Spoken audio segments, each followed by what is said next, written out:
विधानसभा निवडणुकीच्या संदर्भात उद्या 23 नोव्हेंबरला निकाल जाहीर होणार आहे। सर्वच मतदान केंद्रावर निवडणूक विभाग व पोलीस प्रशासनाच्या वतीने कडेकोट बंदोबस्त तैनात करण्यात आलेला आहे।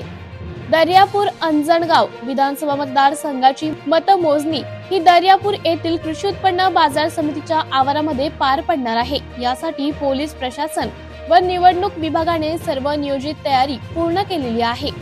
कुठलीही अनुचित घटना घडू नये यासाठी मोठ्या प्रमाणात पोलिसांचा बंदोबस्त तैनात करण्यात आलेला आहे। या संदर्भात आढावा घेतला आहे किरण होले यांनी। पाहुयात। मी किरण होले, जनविकास न्यूज मध्ये आपलं सर्वांचं स्वागत आहे।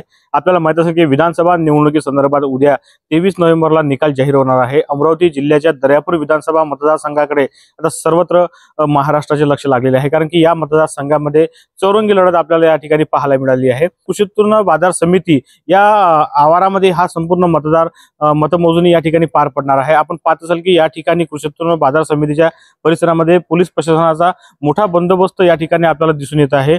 निवडणूक विभागाने आणि पोलीस प्रशासनाच्या वतीने कडेकोट बंदोबस्त या ठिकाणी तैनात करण्यात आला आहे। कुठलीही अनुचित घटना घडू नये आणि कुठलीही चूक न व्हावी यासाठी निवडणूक विभागाने संपूर्ण आपली यंत्रणा या ठिकाणी अलर्ट केलेली आहे। या ठिकाणी एकूण 14 टेबल ईव्हीएमचे 14 टेबल लागणार असून 25 फेऱ्यामध्ये हा संपूर्ण निकाल आपल्याला जाहीर होणार आहे। सकाळी 8 वाजतापासून हा मतमोजणीला सुरुवात होणार आहे, अशी माहिती आपल्याला निवडणूक विभागाच्या वतीने प्राप्त झालेली आहे। त्यामुळे मतदानाच्या या मतमोजणीच्या परिसरात कुठलीही या ठिकाणी अनुचित घटना घडू नये म्हणून कडेकोट बंदोबस्त या ठिकाणी तैनात करण्यात आला आहे आणि सर्व सुरक्षा यंत्रणा सुद्धा अलर्ट आहे। या ठिकाणी मोबाईल बंदी आहे।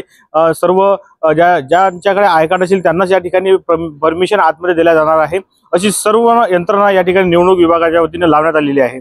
त्यामुळे उद्या 23 नोव्हेंबरला कोण विजय होणार आणि कोणाचा पगडा भारी पडणार हे सुद्धा आता पाहणे महत्त्वाचे ठरणार आहे। मी किरण होले, जनविकास न्यूज, दर्यापूर। राज्यातील राजकीय घडामोडी व विविध क्षेत्रातील बातम्या पाहण्यासाठी आजच आमच्या जनविकास न्यूज चॅनलला सबस्क्राईब करा।